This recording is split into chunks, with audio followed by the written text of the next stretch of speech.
بسم الله الرحمن الرحيم الحمد لله رب العالمين والصلاة والسلام على أشرف الأنبياء والمرسلين نبينا محمد وعلى آله وصحبه والتابعين وعلى كل من اتبعه واتبع منهجه إلى يوم الدين. اللهم علمنا ما ينفعنا وبارك لنا فيما علمتنا وزدنا علما وعملا يا كريم. أما بعد فأوصي نفسي وإياكم بتقوى الله جل وعلا، فمن اتقى الله فاز في الدنيا والآخرة. إخوتي الكرام، أخواتي الكريمات، مرحبا بكم في هذه الجلسة، جلسة ذكر وموعظة وأخوة بيني وبين إخواني في الله جل وعلا. كما تعلمون هذا اليوم يوم مبارك، يوم الجمعة، ومع الأسف الشديد جل وعلا علمنا من الجلوس في بيوت الله جل وعلا، ولكن الله عز وجل عالم في قلوبنا وما تكن في صدورنا، فالله عز وجل سيعطينا بفضله ومنه وكرمه أجر حضور الجمعة. قال تعالى: إن يعلم الله في قلوبكم خيرا يؤتكم خيرا. Donc chers frères et sœurs, je vous recommande ainsi qu'à moi-même la crainte d'Allah subhanahu wa ta'ala, car quiconque craint Allah réussira ici-bas et dans l'au-delà. Aujourd'hui est un jour béni, c'est le jour du vendredi, khayru yawmin tala'at alayhi shams, le meilleur jour sur lequel le soleil s'est levé. Et malheureusement, par prédestination d'Allah subhanahu wa ta'ala, nous sommes ces jours-ci privés de mosquées, privés de prières en groupe, prier d'assises, de rappel, privés de lecture dans le Coran dans la mosquée. Mais tout cela est un bien en soi. Tout cela est un bien en soi. C'est une chose qu'Allah subhanahu wa ta'ala avait décrété bien avant de créer les cieux et la terre. Comme l'a dit le prophète sallallahu alayhi wa sallam, que Allah azza wa jalla, il a inscrit tout ce qui aura lieu ici-bas avant de créer les cieux et la terre. Il dit: In ya'lamillahu fi qulubikum khayran yu'tikum khayran. Si Allah azza wa jalla sait ce qu'il y a un bien dans vos cœurs, il vous donnera un bien.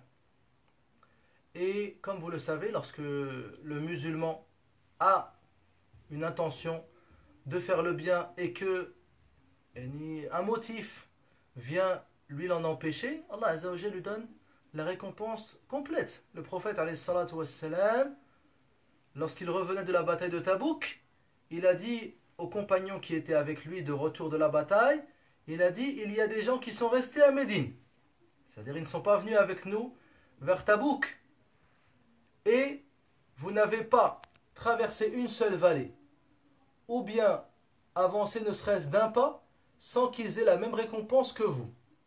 Sans qu'ils aient la même récompense que vous. As-Sahaba radiyallahu anhum furent surpris. Comment cela est possible, ya Rasulallah?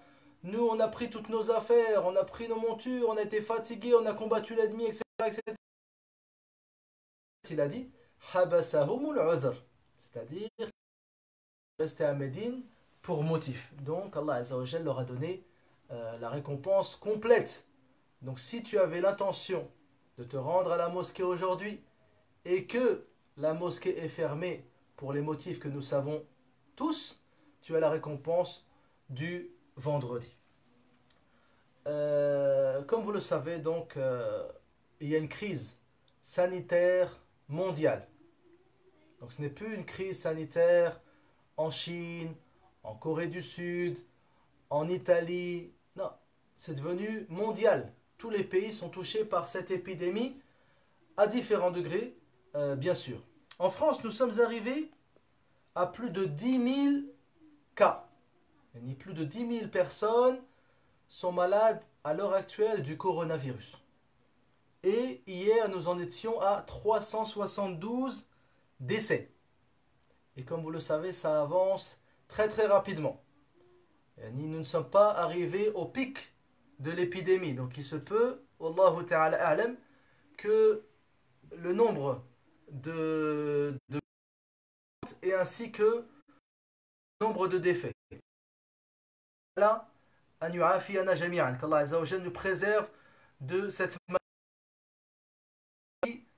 de nous, de tous les musulmans et de tous les humains et même les animaux à travers le monde. Allahumma amin. Donc plus de 10 000 cas, presque 400 décès. L'Italie, donc un pays voisin, est encore plus que cela. Ils ont plus de 3400 décès. L'Espagne également est devant la France avec plus de 700 décès. Donc, pourquoi je cite ces chiffres? Pour qu'on se rende compte de la gravité de la chose. Parce que malheureusement, il y a certaines personnes jusqu'à aujourd'hui qui ne sont pas conscients, qui n'ont pas ni compris la gravité de cette épidémie. C'est une épidémie, c'est une maladie qui tue. Ce n'est pas un simple rhume ou bien un simple maux de tête. Non, c'est une maladie. Si tu en es atteint, il se peut que tu meurs. Il se peut également que tu ne meurs pas, mais que tu donnes cette maladie à une autre personne qui va en mourir. Malheureusement, on voit que les gens continuent à plaisanter, les gens continuent à s'amuser, les gens continuent à sortir, les gens continuent à se rassembler, comme si de rien n'était, et rien n'a changé dans leur vie quotidienne, malgré qu'ils entendent tous les jours des recommandations. Pourquoi les gens sont-ils comme ça? Il y a des gens qui ne ressentent pas le danger. Donc il faut craindre Allah subhanahu wa ta'ala par rapport à nos âmes, par rapport à nos vies. Donc Allah Azza wa Jal, c'est lui qui t'a donné l'âme qui est présente dans ton corps. Et tu te dois d'en prendre soin. Tu ne peux pas en faire ce que tu veux. C'est pour ça que l'islam, il a interdit, mathalan, le suicide. Car tu ne peux pas te retirer la vie comme tu le veux. Également, l'islam a interdit tout ce qui fait mal également à la raison, qui fait mal à ta personne. Tout cela, tu n'as pas le droit de le faire. Donc ton âme est la propriété d'Allah subhanahu wa ta'ala. Donc, en prenant des dangers, en sortant comme tu le désires, en ne respectant pas les recommandations, est-ce que tu ne mets pas ta vie en danger? Ne mets-tu pas également la vie des autres en danger? Donc comme on a dit, il se peut que toi, tu attrapes cette maladie.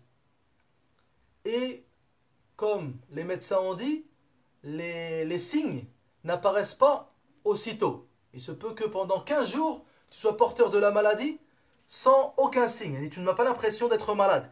Mais dès la contagion, tu commences à transmettre. Tu commences à transmettre à ta femme, tu commences à transmettre à tes enfants. Les enfants commencent à transmettre à leurs parents, etc. Si demain, tu tombes malade de cette maladie et que tu le transmets à une autre, surtout si tu tombes malade par manque de sérieux, par refus de suivre les recommandations de confinement et les recommandations de rester chez soi, et que demain, tu contamines ta femme, qu'elle tombe très très malade à cause de cela, qu'elle garde des grandes séquelles à cause de cela, peut-être, la qaddarallah, elle décède à cause de cela. Penses-tu que tu n'auras pas de compte à rendre auprès d'Allah subhanahu wa ta'ala? Tu auras voulu sortir coûte que coûte. Tu as des recommandations. Moi, mes amis, ceux que je fréquente, ne sont pas malades. Qu'est-ce que tu en sais? Comme on a dit, les signes n'apparaissent pas forcément. Il se peut qu'une personne a dit sans le savoir, surtout les enfants. Ils ont dit que les enfants, aucun signe n'apparaît sur eux. Ils ont une immunité qui leur permet de porter le virus sans aucun signe. Et ils transmettent cela aux autres. Ala kulli hal, si tu transmets cela, parce que tu n'as pas été sérieux, tu auras des comptes à rendre auprès d'Allah subhanahu wa ta'ala. Également, donc il ne faut absolument pas sortir de chez soi, sauf en cas de nécessité. Donc ça, c'est les recommandations que les autorités françaises ont données. Donc ce n'est pas des recommandations locales. Ce n'est pas qu'à Creil, c'est dans toute la France. C'est en Espagne, c'est en Italie, c'est maintenant même au Maghreb. Plus personne n'a le droit de sortir, sauf en cas de nécessité. Par exemple, si tu vas faire tes courses, si tu vas chez le médecin, si tu te sens mal, tu dois aller à l'hôpital. Bref, des choses de nécessité. Tout le monde en est conscient. Les gens également qui vont au travail. Si la personne ne rentre pas dans un cas de nécessité, il faut qu'il reste chez lui. Il faut qu'il reste chez lui. Également, certains parents, du fait que leurs enfants ne vont pas à l'école, ils les laissent dans la rue jouer. Ce n'est pas des vacances, c'est une période de confinement. C'est une période de confinement. On sait que les enfants, c'est très difficile de les garder à la maison autant de temps. Surtout que nous, ici à Creil, depuis les vacances de février, l'école n'a pas repris. Donc, les vacances de février, puis depuis début mars, les enfants sont là. Les enfants sont à la maison. C'est une épreuve, il faut s'y accommoder. Il faut suivre cela. Comme on a dit, il se peut que tu laisses tes enfants dehors. Tes enfants, ils vont faire un foot. Tes enfants, ils vont se mélanger avec d'autres enfants, parfois même avec des adolescents. Il se peut qu'à la maison, ils ramènent cette maladie. Cette maladie, ton enfant que tu aimes tant, s'il la porte, tu ne pourras même plus t'approcher de lui. Il faudra que tu t'approches de lui avec une combinaison. Il faudra que tu aies une combinaison, des gants, un masque pour pouvoir t'approcher de ton enfant. Tu ne pourras même plus le tenir dans tes bras, tu ne pourras même plus l'embrasser ni rien du tout. Et pareil, si tu transmets cela à tes parents tu ne pourras même plus t'approcher d'eux. Donc regarde, pour quelques journées passées dehors, ça va avoir des immenses conséquences sur ta famille et sur tes proches, sur les gens que tu apprécies. Donc tout le monde reste à la maison. Barakallahu fi. Enfants, frères et sœurs. On ne sort que par nécessité. Et également, sachez que Allah Azza wa Jal, Yawm al-Qiyamah, tu verras ce confinement dans la balance. Pourquoi? Parce que tu sais qu'il y a un danger. Tu sais que c'est Allah Azza wa Jal qui nous dit وَلَا تَقْتُلُوا أَنفُسَكُمْ إِنَّ اللَّهَ كَانَ بِكُمْ رَحِيمًا, qui nous dit وَلَا تُلْقُوا بِأَيْدِيكُمْ إِلَى التَّهْلُكَةِ وَأَحْسِنُوا. C'est Allah Azza wa Jal qui nous dit ne vous tuez pas vous-même. Il vous dit, Allah Azza wa Jal, ne vous jetez pas dans le danger. Donc tu as obéi à l'ordre d'Allah subhanahu wa ta'ala. Et toute personne qui obéit à l'ordre d'Allah subhanahu wa ta'ala sera récompensée.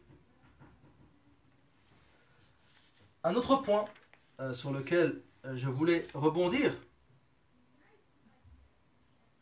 est le fait qu'il faut que l'on s'entraide. قال تعالى وتعاونوا على البر والتقوى وتعاونوا على البر والتقوى.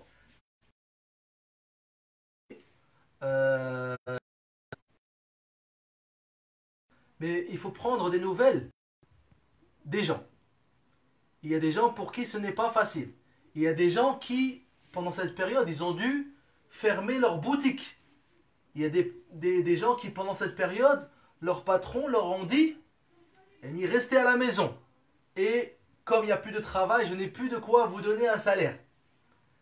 Donc renseignez-vous autour de vous. Il y a des gens qui, peut-être depuis plusieurs semaines, n'ont plus de rentrée d'argent. Donc il faut que l'on s'entraide. Si tu es au courant d'une personne qui n'a plus de quoi faire ses courses, fais les courses pour elle, avec ton argent. Les croyants sont frères.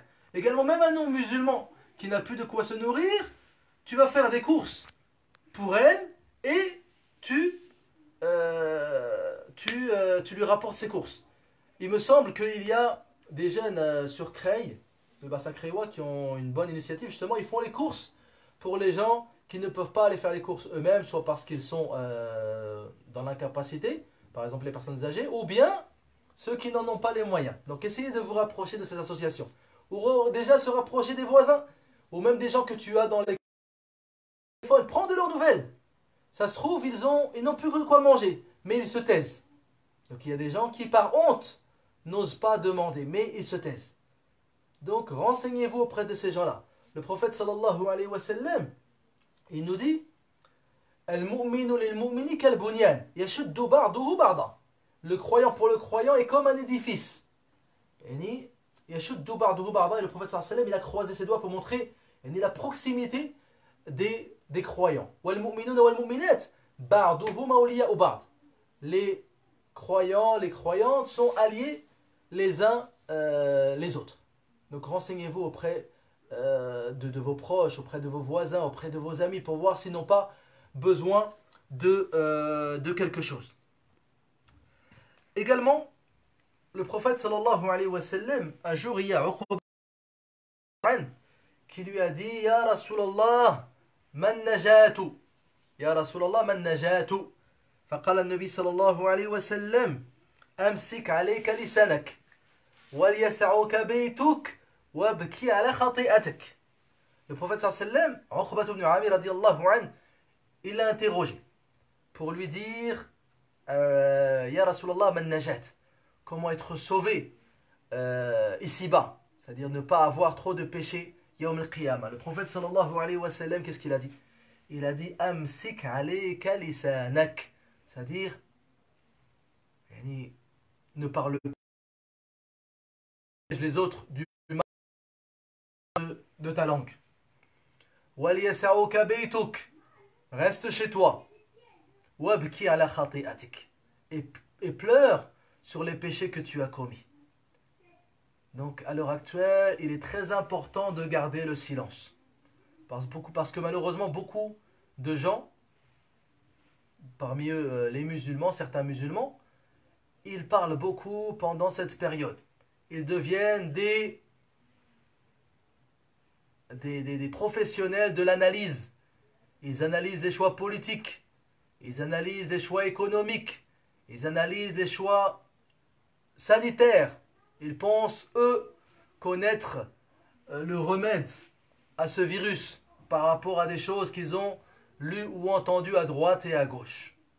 Même si tu avais la solution, tu es incapable de faire entendre ta voix. Donc le mieux est de garder le silence. Il y a des gens qui critiquent les mesures qui ont été prises. Il y a des gens qui disent moi, j'aurais pas fait comme ça, moi j'aurais fait de telle manière. Qui es-tu? Qui es-tu? Ça, c'est le commentaire du bistrot du coin. Le musulman, il doit être au-dessus de cela. Le prophète sallallahu alayhi wa sallam, il dit Ihris ala ma yanfa'uk wasta'in billah. Sois soucieux de ce qui t'est utile. Toutes ces critiques, toutes ces remarques sont totalement inutiles et malheureusement risquent d'être inscrites dans ton registre de paroles. Il n'y a pas une parole que tu dis sans qu'il y ait auprès de toi deux anges qui inscrivent tout ce que tu prononces. Donc le prophète sallallahu alayhi wa sallam, garde le silence. Pense du bien des gens. À l'heure actuelle, nous sommes tous sur le même bateau. Les musulmans, les non-musulmans, on est tous ensemble contre ce virus. On est tous ensemble contre ce virus. Donc les gens qui te donnent des recommandations, c'est pour ton bien. Parce que ces recommandations à l'heure actuelle, elles sont présentes même dans des pays où il y a 100% de musulmans. Elles sont présentes au Maghreb, elles sont présentes dans le Golfe, elles sont présentes en Égypte, elles sont présentes partout. En Asie, partout. Lorsque les mosquées ont été fermées, certains ils ont dit non, Allahumma hada munkar. Fermer la mosquée, c'est munkar. Il y a des gens, waliyadhu billah, tu ne les as jamais vus à la mosquée. Ils n'ont pas mis un pied à la mosquée. Et le jour où la mosquée a été fermée, ils ont dit Allahumma hada munkar. Tu es où toi déjà, lorsque la mosquée était ouverte? Et ensuite, lorsqu'elle ferme, tu dis Allahumma hada munkar, c'est une chose blâmable. Laisse les gens qui prient, ils ont accepté cela avec soumission à l'ordre d'Allah subhanahu wa ta'ala, en pensant du bien des associations des mosquées, en pensant du bien de l'imam de la mosquée. Donc à Creil, comme vous le savez, on a fermé la mosquée depuis le 1er mars, avant même que cela soit généralisé dans toute la France. Mais alhamdulillah, les gens ont reçu cela avec compréhension. Walillah alhamd. Mais d'autres personnes, ils disent non, ce n'est pas normal. Ah. Il se peut que tu ne sois pas d'accord, mais respecte l'avis de l'autre. Si c'est pour ouvrir les mosquées et se retrouver avec des gens contaminés à l'intérieur de la mosquée, qui est capable après de porter cette responsabilité? Ensuite de porter cette responsabilité. Il est très facile de critiquer, de juger lorsque l'on n'a aucune responsabilité sur le dos. C'est pour ça que je disais, ça c'est les critiques de gens du café. Ce n'est pas des critiques constructives de musulmans sensés, de croyants intelligents. C'est les gens du café du coin qui critiquent tout et n'importe quoi. Ils ont des avis sur la géopolitique, ils ont des avis sur la politique nationale, sur le sanitaire, sur l'économie, ils ont des avis sur tout. On dirait que si on les mettait à ces places-là, ils auraient une réponse à tout. Là, le musulman, yumsik lisanahu, il garde le silence et il essaie de s'occuper de ce qui lui est utile, fit dunya wa al-akhirah. Donc le prophète sallallahu alayhi wa sallam dit amsik alayka lisanak. Critiquer les gens qui ont responsabilité, car ces gens-là ne veulent pour les autres que du bien, bi'iznillahi tabaraka wa ta'ala. Waliyasa'uka baytuk. Le prophète sallallahu alayhi wa sallam dit reste chez toi. En soi, rester chez toi est un bien. Sauf que lorsque tu restes chez toi, tu prends beaucoup moins de péché que lorsque tu sors. Tu vois moins de choses illicites. Tu entends moins de choses illicites. Chez toi, bi'idhnillah, tu es dans ta famille, tu t'occupes de tes enfants, tu t'occupes de tes parents. Tu peux lire le Coran al-Karim. Beaucoup de gens se plaignaient à une époque lorsqu'on leur disait Ya akhi taqillah, pourquoi tu es désobéissant? Pourquoi tu commets tous ces péchés? Ils disent c'est à cause des mauvaises fréquentations. Montre-nous, maintenant qu'il n'y a plus de mauvaises fréquentations, que tu es un homme pieux. Ou bien ils disent je n'ai pas le temps pour la prière, je n'ai pas le temps pour ci, je n'ai pas le temps pour cela. Et maintenant que tu es, on va dire, libre de toute occupation, montre-nous ce qu'il y a dans ton cœur. Prie, lis le Coran al-Karim, fais du dhikr, fais ce que tu prétendais vouloir faire et le surplus d'occupation. En réalité, donc, comme on a dit, il y a du bien dans cela. Le prophète sallam dit que cela fait partie des causes du salut Yawm al-Qiyamah. Celui qui sera resté le plus possible chez lui, il sera le plus léger Yawm al-Qiyamah. Nafi', l'élève de Abdullah ibn Omar radiyallahu anhu, lorsqu'on lui a demandé de décrire justement la vie de Abdullah ibn Omar, comment il vivait, il a dit كانت حياته المسجد ثم المصحف في البيت. La vie de Abdullah ibn Omar, c'était la mosquée et le mushaf à la maison. Toute sa vie, sans crise sanitaire, sans coronavirus, ni rien. Donc prenons exemple sur nos pieux prédécesseurs, qui n'étaient pas 24 heures sur 24 dehors. Et il y a des gens, wallah, on se demande pourquoi ils payent un loyer. Il y a des gens, on se demande pourquoi ils payent un loyer. Et ils passent que chez eux, payent un loyer profite de ta maison, profite de ton foyer, profite de tes enfants. Il y a des gens, ils sont dès 8 heures du matin ou 9 heures du matin dehors jusqu'à la nuit. Revoyons nos habitudes. C'est un moment chaud pour revoir nos habitudes, pour voir qu'on était dans l'excès. On ne demande pas de rester confiné toute l'année, mais il y a des gens qui sortent trop. Donc, si ça peut remettre ces gens-là, ou bien faire que ces gens-là se remettent en question ou sur la manière de vivre, c'est un bien en soi. إذن أمسك عليك لسانك وليسعك بيتك وابكي على خطيئتك. Et pleure sur tes péchés. Donc justement là tu as du temps pour méditer sur ta vie. Tu as du temps pour faire un bilan de ta vie. Fais revoir les péchés que tu as commis et pleure. Donc le musulman, il ne doit pas être heureux de la désobéissance qu'il commet. Il doit pleurer. Le prophète sallallahu alayhi wa sallam, il nous dit Man sarrathu hasanatuhu wa sa'atuhu sayyi'atuhu fadhalika al-mu'min. Celui qui est heureux par ses bonnes actions et malheureux par ses péchés, c'est le croyant. Donc le fait de ressentir une tristesse dans son cœur lorsqu'on commet un péché, c'est un signe de foi. Et à l'inverse, le fait de ne rien ressentir après avoir désobéi à Allah subhanahu wa ta'ala est un signe de foi très faible. Waliyadu billah. Sallallahu ta'ala imanana. Allahumma. Également, an-nadafa. Donc, comme vous avez pu l'entendre, parmi les recommandations données par les services sanitaires, il y a le fait d'être propre sur soi, que son foyer soit propre. Wallah al-hamd, ces choses-là sont présentes dans les enseignements de l'islam. Donc le musulman, wallah al-hamd, admettons qu'il fasse 5 fois par jour avant chaque prière, il se lave les mains 30 fois par jour, wallah al-hamd.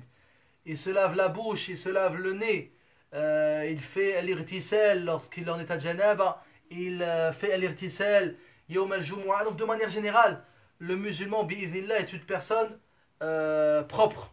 Donc il est propre sur lui-même, il a des vêtements propres, ses enfants sont propres, et son foyer est propre. Donc cela ne fait que renforcer la croyance du musulman par rapport à la puissance des enseignements de l'islam. Les enseignements de l'islam. Le prophète sallallahu alayhi wa sallam, lorsqu'il éternuait, kana yughatti wajhahu sallallahu alayhi wa sallam fi thawbi.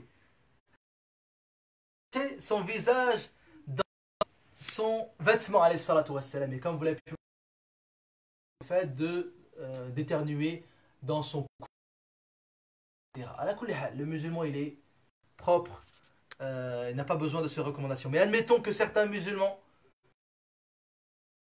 ne prient pas fréquemment ou bien qu'ils ne prient pas du tout. Justement, revenez à la propreté à laquelle vous appelle votre religion. Donc il y a des vêtements propres, faites le ménage à la maison, faites vos ablutions, coupez-vous les ongles, rasez-vous le pubis, rasez-vous les aisselles. Toutes ces choses-là sont les enseignements de l'islam et du prophète alayhi salatu wassalam. Également, éloignez-vous des rassemblements. Éloignez-vous des rassemblements. Donc ce n'est que momentané. Ce n'est que momentané. Tu t'éloignes des rassemblements pour pouvoir en être proche lorsque cela sera autorisé. Il se peut qu'à l'heure actuelle, tu sois, on va dire, tu veuilles absolument te rassembler avec tes amis. Il se peut que à cause de cela, tu ne puisses plus le faire dans le futur. Si tu tombes malade, ou si l'un d'entre vous tombe malade, ou bien si l'un d'entre vous transmet à l'autre cela. Donc pendant cette période, on ne sait pas combien de temps ça va durer, mais c'est rien. À la fin, ce sera des bons souvenirs, insha'Allah tabaraka wa ta'ala. Éloigne-toi de tout cela. Pendant cette période, ne salue plus les gens avec la main. Tu ne donnes plus de poignée de main. Tu n'embrasses plus personne sur son visage. Tu n'enlaces plus personne. Quelle que soit la réaction de celui que tu as en face de toi. Parfois, par honte, on tend notre main. Ou bien on tend la main. Là, tu dis là. Je ne salue pas pour l'instant. Le prophète, alayhi salatu wassalam. Le prophète, alayhi salatu wassalam, comme vous le savez, à Médine. Donc les gens qui venaient à Médine, prêter allégeance au prophète alayhi salatu wassalam, ce que l'on appelle al-bi'a. Ce que l'on appelle al-bi'a. Et un jour, il y a un homme qui est venu, kana fihi juzam. C'était un homme lépreux. Donc il avait une maladie liée à son corps, à sa main, à sa peau, etc. Et le prophète sallallahu alayhi wa sallam, en le voyant arriver, il a fait bay'anak. Il a fait c'est bon. Le prophète sallallahu alayhi wa sallam, il avait pour habitude de donner une poignée de main aux hommes à qui il donnait allégeance, il prêtait allégeance. Et cet homme-là, précisément, qu'est-ce qu'il lui a dit? Qad bay'anak. Il lui a dit c'est bon, tu peux partir, ton allégeance est prise. Et le prophète sallallahu alayhi wa sallam. Donc Allah Azza wa Jal, qu'est-ce qu'il dit au prophète sallallahu alayhi wa sallam? Wa tawakkal ala Allah. Il lui a dit remets-toi-en à Allah subhanahu wa ta'ala. Remets-toi-en à Allah subhanahu wa ta'ala. Ça ne veut pas dire remets-toi-en à Allah subhanahu wa ta'ala, prends tous les risques que tu veux, Allah Azza wa Jal, il va te protéger. Là, at-tawakkul ala Allah, c'est le fait de s'en remettre à Allah subhanahu wa ta'ala, de savoir qu'Allah Azza wa Jal seul nous suffit, qu'Allah Azza wa Jal seul est protecteur, qu'Allah Azza wa Jal seul secourt ses serviteurs. Mais il ne demande pas également à ses serviteurs de prendre le risque. Car celui qui a dit Fatawakkal ala Allah, c'est lui également qui a dit Wala tulqu bi aydikum ila tahluka. C'est lui qui a dit ne vous jetez pas dans le danger. Le prophète alayhi salatu wassalam, également lorsqu'il partait en bataille, est-ce qu'il partait sans armure? Est-ce qu'il partait sans armes? Là. Yatkana yatawakkal ala Allah, mais il prenait les causes. Wa aiddu lahum mastata'tum min quwwa. Donc il faut qu'il y ait les deux. Al-tawakkul, et fait partie du tawakkul, al-akhd bil-asbab. Al-akhd bil-asbab. Tu ne peux pas te mélanger avec tout le monde et tu dis ana atawakkalu ala Allah.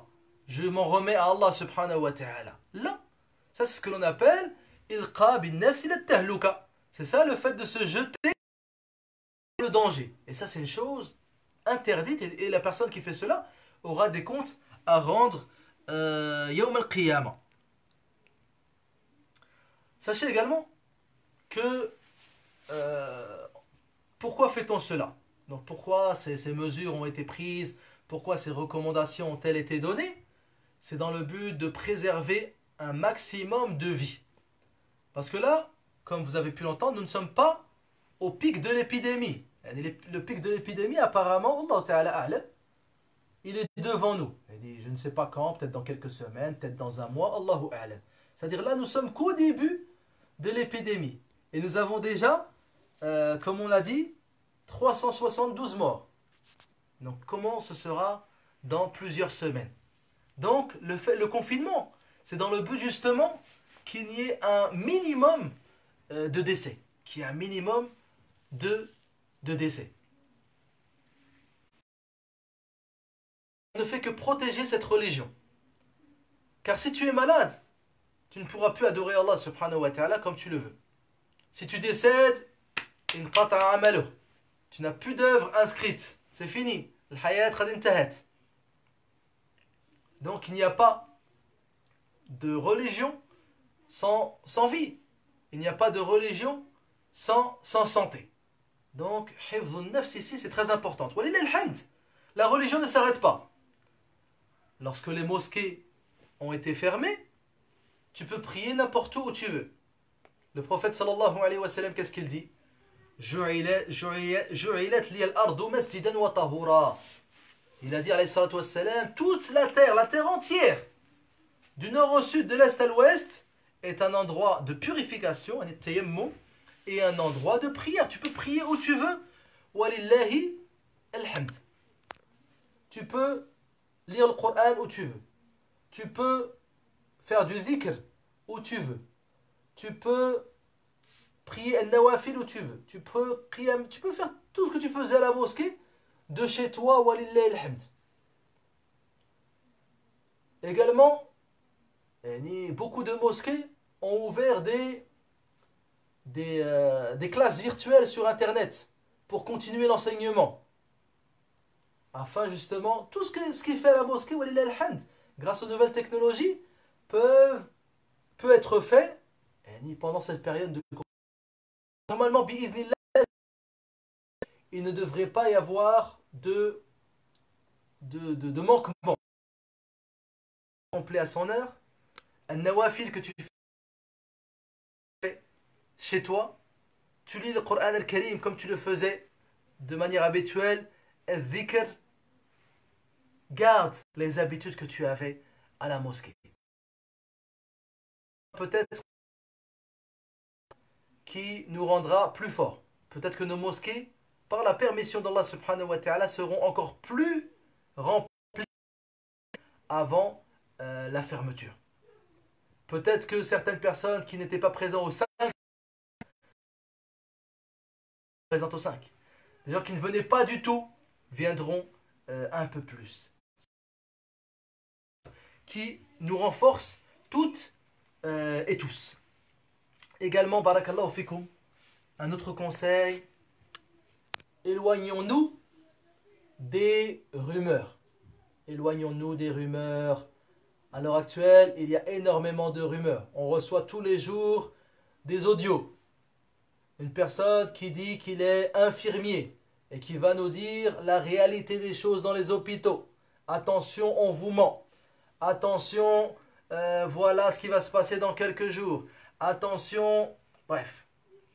Et chaque audio vient et dit l'inverse du précédent.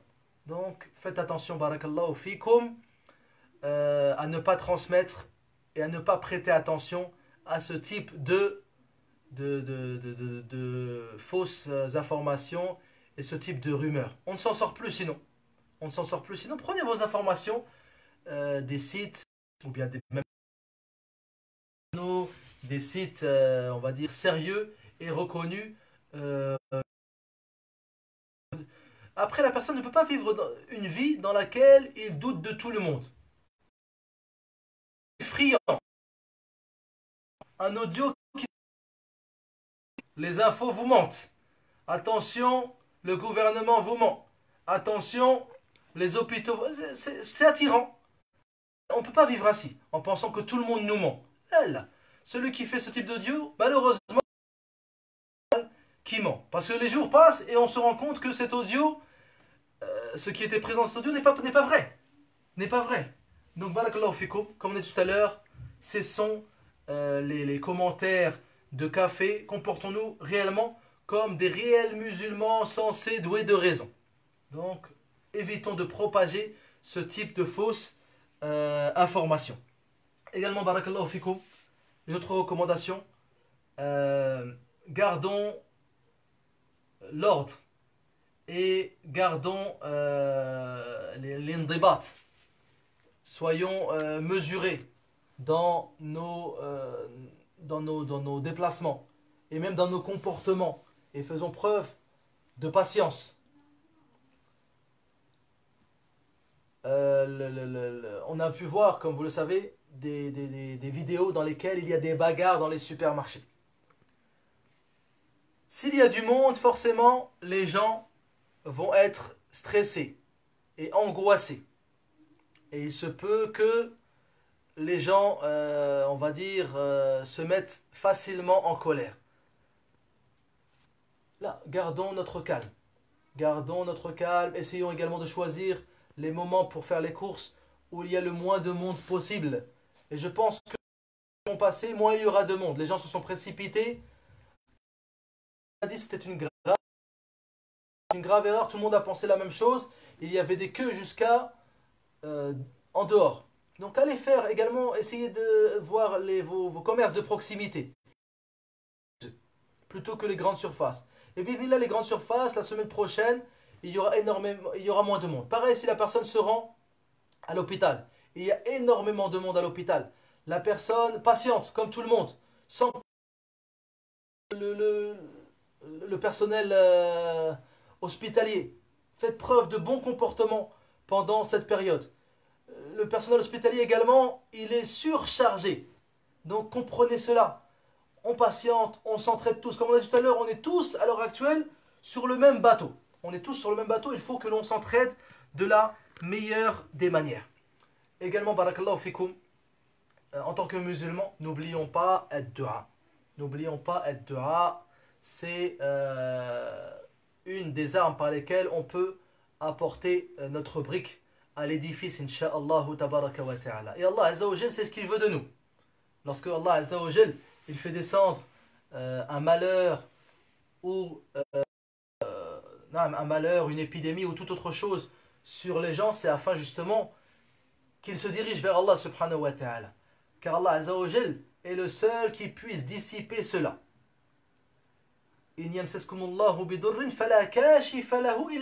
Si un mal vous atteint, rien ne peut dissiper ce mal à part Allah subhanahu wa ta'ala. Et Allah azza wa jal dit il dit si seulement lorsqu'un mal les avait atteints, ils se sont dirigés sincèrement vers Allah subhanahu wa ta'ala en l'invoquant.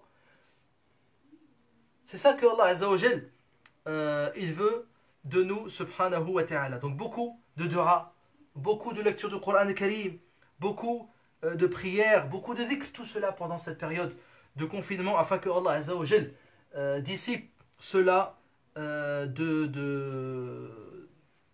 toute l'humanité, de toute la planète Terre, insha'Allah, tabaraka wa ta'ala. Et le prophète sallallahu alayhi wa sallam, kana idha hazabahu amr fazi'a ila as-salat.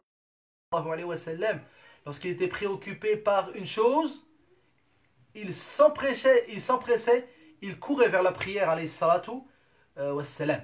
Donc prenons exemple sur le prophète sallallahu alayhi wa sallam et dirigeons-nous de tout notre corps vers la prière. Et comme on a dit tout à l'heure, ce n'est pas une période d'amusement. Ce ne sont pas des vacances, barakallahu fikum, ni pour les enfants, ni pour les jeunes. Celui qui prend des risques, wallahi, il se peut qu'il le regrette toute sa vie. Il se peut qu'il le regrette toute sa vie s'il tombe malade ou bien s'il contamine une autre personne. Et comme on a dit tout à l'heure, pensons du bien des décisions et des recommandations qui nous sont faites. نسأل الله تعالى بأسمائه الحسنى وصفاته العلى أن يجعلنا جميعا من الذين يستمعون القول فيتبعون أحسنه. Donc بإذن الله on essaiera de faire des rappels de temps en temps sur la chaîne de la mosquée de Creil, incha'Allah tabaraka wa ta'ala, afin que la personne justement ait des rappels de temps en temps, afin justement d'augmenter la foi, afin de prendre quelques recommandations du prophète, alayhi salatu wa salam, et des paroles des sahaba ou des tabi'in anciens ou bien même contemporains. Donc on essaiera de temps en temps de faire cela afin que la personne justement ne soit pas, on va dire, coupée du rappel, coupée de la bonne parole, coupée d'entendre un verset, d'entendre un hadith du prophète sallallahu alayhi wa sallam. Donc on va essayer de temps en temps de faire quelques rappels et il y aura l'annonce faite sur la page de la mosquée, insha'Allah tabaraka wa ta'ala. On demande à Allah subhanahu wa ta'ala بأسمائه الحسنى وصفاته العلى أن يصرف عنا هذا الوباء، أن يصرف عنا وعن المسلمين وعن جميع الناس هذا الوباء الفتاك. نسأل الله تعالى أن يزيله أسأل الله تعالى أن يشفي من أصيب بهذا المرض شفاء عاجلا غير آجل، شفاء لا يغادر سقما. أسأل الله تعالى أن يمتعنا بالصحة والعافية. أسأل الله تعالى أن يثبتنا على دينه في هذه الفترة. أسأل الله تعالى أن يرزقنا الثبات. أسأل الله تعالى أن يرزقنا كف اللسان عن ما لا يعنينا. أسأل الله تعالى أن يوفقنا لتربية أبنائنا ورعاية كبارنا. أسأل الله تعالى أن يحفظ المسلمين في كل مكان. أسأل الله تعالى أن يعز الإسلام والمسلمين. اللهم ذكرك وشكرك وحسن عبادتك يا رب العالمين. ربنا آتنا في الدنيا حسنة وفي الآخرة حسنة وقنا عذاب النار. اللهم صل وسلم وبارك على عبدك ورسولك محمد وعلى آله وصحابته أجمعين. وآخر دعوانا أن الحمد لله رب العالمين.